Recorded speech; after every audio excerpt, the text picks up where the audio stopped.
1951 की जनगणना के मुताबिक देश में 844 भाषाएं बोली जाती हैं, लेकिन 91% लोग मात्र 14 भाषाएं बोलते हैं, ऐसा आयोग की एक रिपोर्ट में जिक्र किया गया है। आज़ादी के बाद जब राज्यों के पुनर्गठन की बात सामने आई, तब ये एक बड़ा मुद्दा बना था। उस समय भाषा के आधार पर राज्यों का बंटवारा करने की मांग ने बहुत जोर पकड़ा था।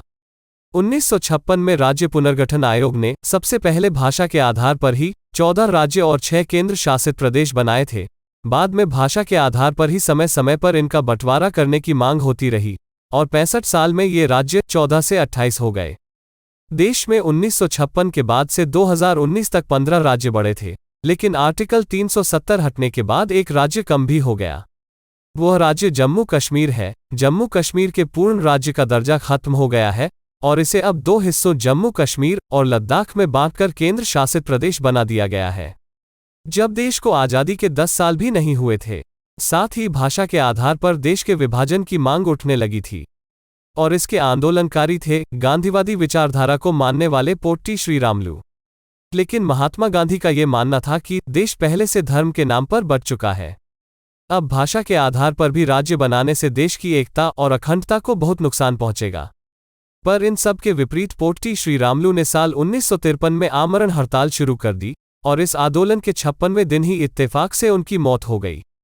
उनकी मौत होते ही देश भर में हिंसक अभियान शुरू हो गए।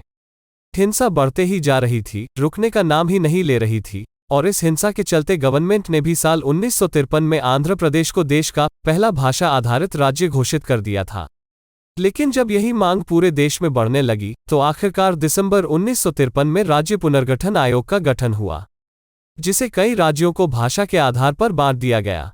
राज्य पुनर्गठन आयोग और संविधान संशोधन अधिनियम के तहत उस समय आंध्र प्रदेश, असम, बिहार, बम्बई, केरल, मध्य प्रदेश, मद्रास, मैसूर, उड़ीसा, पंजाब, राजस्थान, उत्तर प्रदेश, पश्चिम बंगाल तथा जम्मू कश्मीर को राज्य तथा दिल्ली, हिमाचल प्रदेश, मणिपुर, त्रिपुरा, अंडमान और निकोबार और मालाबार तट के छोटे द्वीप जैसे लक्षद्वीप, मिनिकॉय और अमीनदीवी द्वीप शामिल किया गया था। आयोग को गठित होने के बाद 4 साल तो शांति से बीते, लेकिन अंदर ही अंदर राज्यों में भाषाई बंटवारे की मांग जोर पकड़ती रही।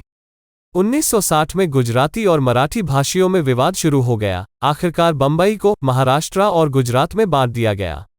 1962 में असम से नागालैंड को अलग करने के लिए नागा आंदोलन शुरू किए, तो असम राज्य से नागा हिल्स त्वेंसांग क्षेत्र को अलग करके उसका एक अलग नाम नागालैंड दिया गया। सन 1966 में भाषाई आधार पर बंटवारे ने एक बार फिर जोर पकड़ा और पंजाब के 2 हिस्से पंजाब और हरियाणा किए गए। चंडीगढ़ को केंद्र शासित प्रदेश बनाया गया। सन 2000 में मध्य प्रदेश से काटकर एक अलग राज्य छत्तीसगढ़ बनाया गया। उत्तर प्रदेश से अलग कर एक नया राज्य उत्तराखंड और बिहार के 2 टुकड़े करके झारखंड राज्य बनाया गया। झारखंड देश का 28वां राज्य था। एक बार फिर सन 2014 में सबसे पहले गठित हुए राज्य आंध्र प्रदेश का एक और हिस्सा करने की मांग ने जोर पकड़ा और इसे तेलंगाना नाम दिया गया, जो भारत का 29वां राज्य था। वैसे दोस्तों, आपके हिसाब से भाषा के आधार पर राज्यों को बांटना सही था या गलत, कमेंट में जरूर लिखिएगा और ऐसे नॉलेजेबल वीडियो के लिए हमारे चैनल को सब्सक्राइब और वीडियो को लाइक कीजिए।